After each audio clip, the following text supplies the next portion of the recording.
Aqui no canal do Professor Leonardo, nos últimos dias, nós falamos muito sobre a relação de Sérgio Moro e Bolsonaro.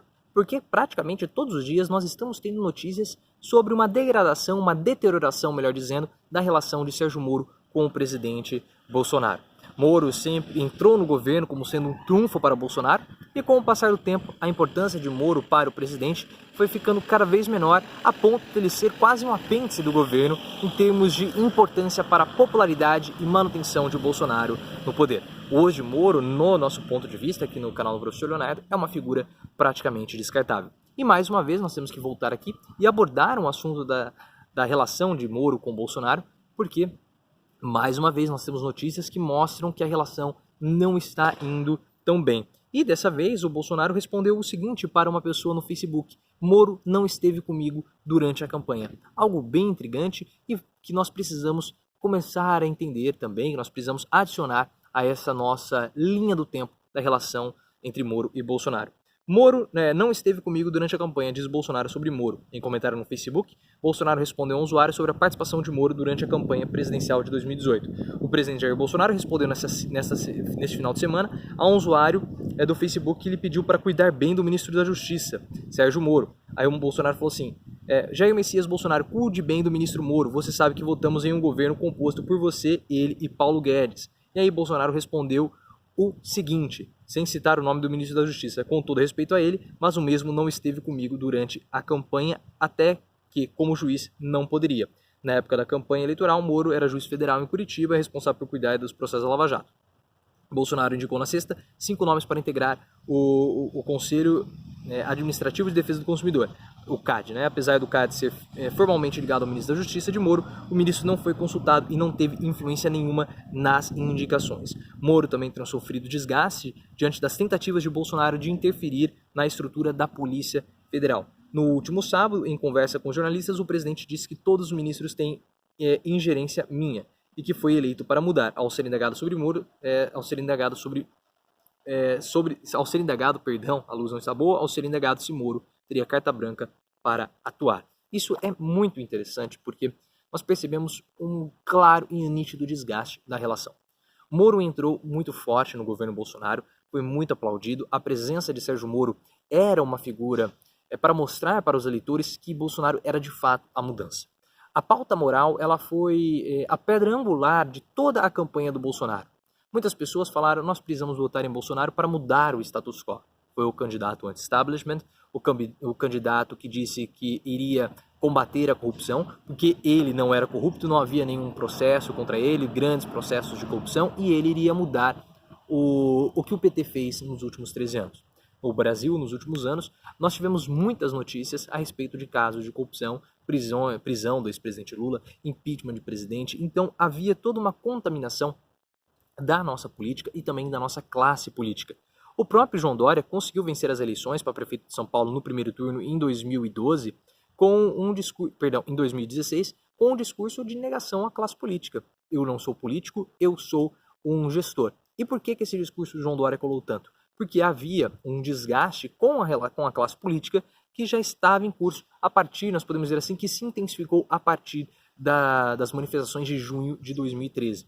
Então o Bolsonaro conseguiu capitalizar esse sentimento das pessoas que queriam mudanças, conseguiu também capitalizar o sentimento antipetista, o sentimento anti-PT, e formou a pedra angular do seu governo, que era o combate à corrupção. Bolsonaro ele conseguiu ser eleito por uma convergência de fatores da classe média, uma classe que é muito moralista, que acredita na justiça a qualquer preço e principalmente crê que o combate à corrupção precisa ser a grande pauta do governo. Precisa ser o combate à corrupção é aquilo que faz um político ser hábil para receber o seu voto. Então a classe média ela enxerga que o combate à corrupção é a principal pauta, a principal característica, ou a honestidade é a principal característica que um político tem que ter, e não um bônus. Não sei se ficou muito claro. Além de todas as características, o ideal seria, além de todas as características, o político também ele é também honesto. Mas a honestidade ela vem em primeiro lugar no Brasil. E Bolsonaro conseguiu ele soube jogar nesse contexto e foi eleito em 2018.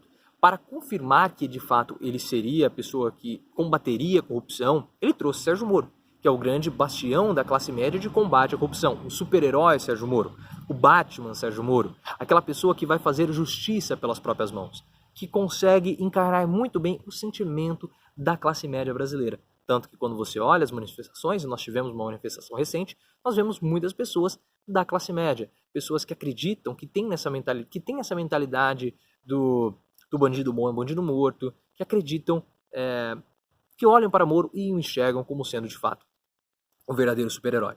Então, a entrada de Sérgio Moro no governo Bolsonaro confirmou, pelo menos num primeiro momento, que de fato o governo Bolsonaro ele era um governo de mudança no paradigma da corrupção no nosso país. Porque agora Sérgio Moro, não mais como juiz, mas sim como um ministro da Justiça, poderia fazer muito mais pela corrupção, pelo combate à corrupção, do que ele já vinha fazendo. Mas com o passar do tempo, nós percebemos um enorme desgaste de Sérgio Moro, uma deterioração nas relações. Moro entrou gigante e está saindo pequenininho do governo, como o próprio Marco Antônio Villa falou recentemente, como ele costuma dizer. E de alguém com carta branca dentro do governo, Moro começa a sofrer restrições, como nós podemos ver na reportagem que falou sobre indicação de pessoas para ocupar o posto mais alto do CAD. Isso é de responsabilidade de Moro, mas Bolsonaro passou por cima de Moro na hora de fazer a indicação. E mais interessante que quando as pessoas, quando foi falado, quando um eleitor falou para tomar cuidado, para cuidar bem do Sérgio Moro, o que aconteceu foi simplesmente que Bolsonaro disse que Moro não estava com ele durante a campanha. E não falou absolutamente mais nada. Então perceba que cada vez mais a relação de Sérgio Moro e Bolsonaro vem azedando, já não é mais a mesma, só que Bolsonaro ele precisa tomar cuidado com o Moro, porque ele pode ser um candidato a um adversário seu político para as eleições de 2022. O blog do Ismael já começa a falar sobre isso, sobre a possível, como posso dizer, a possível concorrência de Moro e Bolsonaro nas eleições de 22. Só que para Moro há um problema. 22 está muito longe. Ele não pode se lançar como sendo um político agora, porque faltam mais 3 anos e meio para as eleições, para outubro, faltam mais 3 anos, nós estamos em agosto, né? 3 anos e 2 meses para as eleições em 2022. Um político ele não pode ficar tanto tempo assim sem aparecer publicamente. Olha o caso do Marina Silva, muitas pessoas durante a eleição chamavam Marina Silva de eclipse. Ela fica 4 anos sem aparecer e na eleição ela aparece. Por isso que Ciro Gomes vem fazendo um trabalho de formiguinha, aparecendo aqui em um programa de televisão, aparecendo numa rádio, dando uma palestra para mostrar que ele está ativo. Se Sérgio Moro sair, o que ele vai fazer? A chance dele cair no ostracismo, cair no esquecimento, ou perder a popularidade, ou perder os holofotes é muito grande. Então Moro tem agora uma decisão muito difícil a ser tomada. Ele sai para disputar uma prefeitura agora já em 2020, ele continua engolindo o sapo de Bolsonaro, deteriorando assim o seu próprio capital político, ele vai virar palestrante ou ele engole sapo? Então perceba que a situação de Moro é muito complicada. E o que você acha que Moro pode fazer? É um assunto interessante, uma reflexão que é muito interessante que você traga aqui nos comentários para que a gente possa pensar, para que a gente possa refletir a respeito desse assunto. Porque, claro, se Moro sair do governo, vão chover convites de entrevista, participações de programas de televisão, programas de rádio, enfim, entrevistas nos jornais. Moro vai aparecer. Se isso aconteceu com Alexandre Frota, que em termos políticos não é alguém tão relevante assim, imagina como que vai ser o apelo da mídia em cima de Sérgio Moro para que ele apareça, dê as suas entrevistas, enfim, isso é algo que nós precisamos muito conversar e que nós precisamos ficar ligados a respeito desse assunto. Eu estava pensando em fazer um vídeo um pouco mais curto, dando apenas a notícia, mas achei interessante trazer uma reflexão a respeito da relação de Sérgio Moro e Bolsonaro. Mas você acha que essa relação vai durar mais quanto tempo? Moro vai sair do governo? Moro vai continuar do governo? Quais são as implicações para Bolsonaro se Moro sair do governo? Você acha que aqueles 33% dos eleitores eles que apoiam Bolsonaro hoje, eles tendem a continuar? Ou você acha que que a saída de Moro pode prejudicar Bolsonaro nesse aspecto? Essa é uma situação que, no meu ponto de vista, está sendo considerada agora, nesse momento, por Bolsonaro e também pelo seu staff ali de dentro do governo. Se você gostou desse vídeo, compartilhe com seus amigos, traga mais pessoas aqui para o canal do Professor Leonardo e me siga no Twitter também, @profleoficial.